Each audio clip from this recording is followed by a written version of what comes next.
حدثنا إسحاق أخبرنا يعقوب بن إبراهيم قال حدثني أبي عن صالح عن ابن شهاب قال أخبرني سعيد بن المسيب عن أبيه أنه أخبره أنه لما حضرت أبا طالب الوفاة جاءه رسول الله صلى الله عليه وسلم فوجد عنده أبا جهل بن هشام وعبد الله بن أبي أمية ابن المغيرة. قال رسول الله صلى الله عليه وسلم لأبي طالب: يا عم، قل لا إله إلا الله، كلمة أشهد لك بها عند الله. فقال أبو جهل وعبد الله بن أبي أمية: يا أبا طالب، أترغب عن ملة عبد المطلب؟ فلم يزل رسول الله صلى الله عليه وسلم يعرضها عليه ويعودان بتلك المقالة حتى قال أبو طالب آخر ما كلمهم: هو على ملة عبد المطلب، وأبى أن يقول لا إله إلا الله. فقال رسول الله صلى الله عليه وسلم: أما والله لأستغفرن لك ما لم أنه عنك. فأنزل الله تعالى فيه: ما كان للنبي الآية۔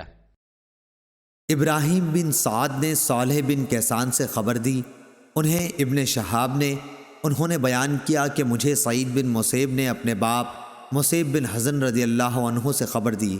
ان کے باپ نے انہیں یہ خبر دی کہ جب ابو طالب کی وفات کا وقت قریب آیا تو رسول اللہ صلی اللہ علیہ وسلم ان کے پاس تشریف لائے۔ دیکھا تو ان کے پاس اس وقت ابو جہل بن ہشام اور عبداللہ بن ابی امیہ بن مغیرہ موجود تھے۔ آپ نے ان سے فرمایا کہ چچا، آپ ایک کلمہ لا الہ الا اللہ، اللہ کے سوا کوئی معبود نہیں کہہ دیجئے، تاکہ میں اللہ تعالیٰ کے ہاں اس کلمے کی وجہ سے آپ کے حق میں گواہی دے سکوں۔ اس پر ابو جہل اور عبداللہ بن ابی مغیرہ نے کہا: ابو طالب، کیا تم اپنے باپ عبد المطلب کے دین سے پھر جاؤ گے؟ رسول اللہ صلی اللہ علیہ وسلم برابر کلمہ اسلام ان پر پیش کرتے رہے۔ ابو جہل اور ابن ابی امیہ بھی اپنی بات دہراتے رہے۔ آخر ابو طالب کی آخری بات یہ تھی کہ وہ عبد المطلب کے دین پر ہیں۔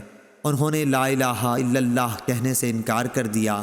پھر بھی رسول کریم صلی اللہ علیہ وسلم نے فرمایا کہ میں آپ کے لیے استغفار کرتا رہوں گا تاکہ مجھے منع نہ کر دیا جائے۔ اس پر اللہ تعالیٰ نے آیت وما کان للنبی نازل فرمائی، سورہ توبہ آیت نمبر 113، صحیح بخاری حدیث نمبر 1360۔